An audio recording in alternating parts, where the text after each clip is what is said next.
Hey Blades fans, welcome back to another Florida Everblades pregame show from Hertz Arena. Alongside Jake Maurice, I'm Ali Vellucci. Jake, not the game the Blades wanted yesterday. Late goal in the third period to cut the lead 2-1. Couldn't get the comeback win. What was missing offensively for the Blades last night? Lack of finish for sure. Yep. Just couldn't really bury one. Also, I just really didn't feel they were getting the quality of chances that they maybe had in the game on Wednesday when they were able to tie the game up late.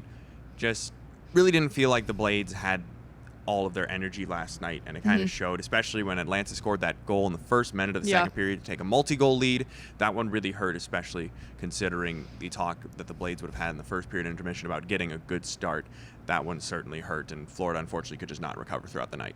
We have to talk about Atlanta's goalie Murdaka, 41 saves on the night. It's not that Florida wasn't getting the shots, just none of them could go in the back of the net. What was he doing? That was just putting himself out there, kind of standing out and putting himself across. Great positioning, great tracking of the play and where the shots were going to come from, making sure that he had really good rebound control, and the few times he did, his defense was there to collapse around him. Atlanta, they got some big bodies on their back end, made it hard for Florida to get into the crease area and go for those second opportunities. But in the playoffs, all three of the teams the Everblades could potentially face off with, Greenville Swamp Rabbits, Jacksonville Icemen, South Carolina Stingrays, all have some big blue liners that you're going to have to get through. So you need to use these games against Atlanta to learn how to do those things. Not that the Everblades don't know how, but just make sure that you're executing at a good rate going into the playoffs. Everblades didn't do that tonight. Hopefully they can here in the season finale.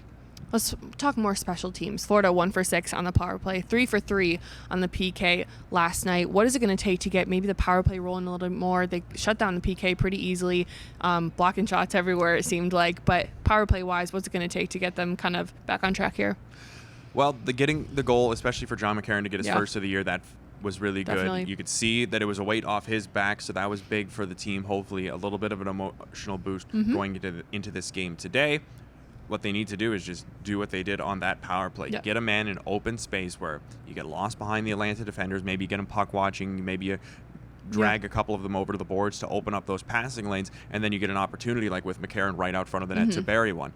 Power play as a whole, it was good for them to get the one, and it was good for them to get 6 opportunities, drawing all those penalties, coming out on the right side of some scrums where they were given the man advantage, because that can be the difference in a playoff game if you score one power play goal and your opponent doesn't. But when you have 6 opportunities, it would have been really nice to see the Everblades get one more. So I'd say it was an okay night for sure on the power play. Anytime you get a power play goal, that's all right. But in the playoffs, when you have that many power play opportunities, you're going to need to get more than one. Head coach Brad Ralph talked to us yesterday, and he said that the key he thought for Atlanta was really to be wearing them down offensively. I thought the Blades did that to a T in a certain extent, 41 saves for Murdaka, but 42 shots overall. I think at a certain point it was just they weren't bouncing the Blades' way. Yeah, and you could see it almost got into their heads, like especially in the second and the third period when they were down 2 and they were really pushing hard, and then when they had the McCarron goal, it gave the team some real life, like, okay, we got one, now we keep pushing for the second. They had their opportunities for sure to tie the game, just couldn't get it. Sometimes that happens, but it can happen in the regular season, especially given that the Blades, they know where they're going to finish in the South Division standings. You can kind of just brush that one away. You can't brush away a game like that in the playoffs. You've got to make sure that you have the mental fortitude that the Blades have shown throughout the season in games where they've come back, like they did on Wednesday against Jacksonville to tie the game like they did a couple of weeks ago in Atlanta for their biggest win of the season, 4-3, where they scored 2 goals in 16 seconds to get the win. You've just got to make sure that you go to the bench, take a breath. Last shift couldn't get it done, but I was doing the right things. If I keep doing that, eventually things will go my way. Okay, looking forward till tonight. I think Blades are going to come into this one hot. They want to prove themselves. Last home game regular season, building's going to be packed, another sold-out crowd, pink in the rink night, so many things coming into tonight. How do you think that they're going to approach this one? Is it going to be more offensive? Is it going to be defensive? Where do you think the focus is going to be? Well, I think some of the focus is actually going to be on the emotional aspect of the game. You want all this wonderful stuff, fan appreciation night, the pink in the rink. You want it all to feed into your game positively so that you can get this win, because emotionally, a win tonight would be huge going into game 1 of the playoffs coming later next week. You want to be feeling good going into that game. Look at last night, the Greenville Swamp Rabbits in their final game of the season. They blow out the division-leading Stingrays 7-1. That's a team that's going to be going into game 1 feeling good about themselves. Everblades, they don't need to win 7-1 to feel good about themselves, but as long as they can get the win, crowd cheering we'll for just them. Take a win. Yeah, take the win. Crowd cheering for them as the final buzzer goes. You're all celebrating on the ice with your teammates. Yep. Everything feels good. Good vibes all around, and you can take that with you into next week. Head coach Brad Ralph told us that Evan Fitzpatrick is going to get the start tonight. We've said it all season long. Cam Johnson, it's been his crease.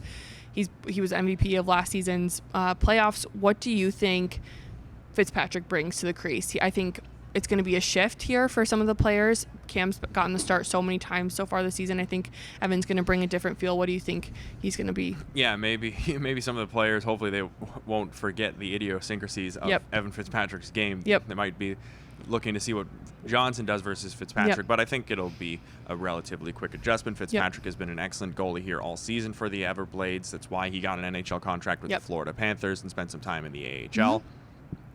He's been steady when he's been down here, and that's going to continue tonight. As to into the playoffs, I would be shocked if Cam Johnson doesn't start game 1. Yep. He is the guy in the crease for the Everblades, but of course, if Fitzpatrick plays really well tonight, then you know that you've got a guy behind Johnson that is really reliable that you can throw into the crease should you need to do so.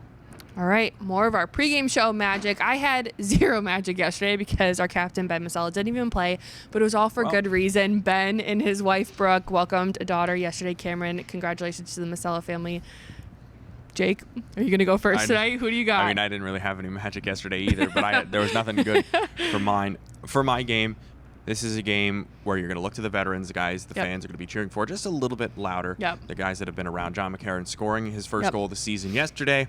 I imagine that put a pretty big smile on his face yesterday. Yep. I imagine he woke up feeling a little good about that today, and I want to see it on the ice tonight. I'm going to go. He's been my go-to all season long. Joe Pendenza. He always comes through when you need him most. Just a solid presence. I really just truly think he's one of those guys that other guys on the bench look to maybe get things going or have some mental toughness here. 3 keys to the game.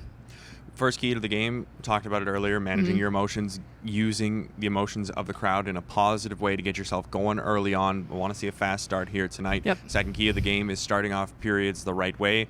Atlanta, both of their 2 5-on-5 goals yesterday came early in the first 6 minutes of the first and second periods respectively, led the way to their win.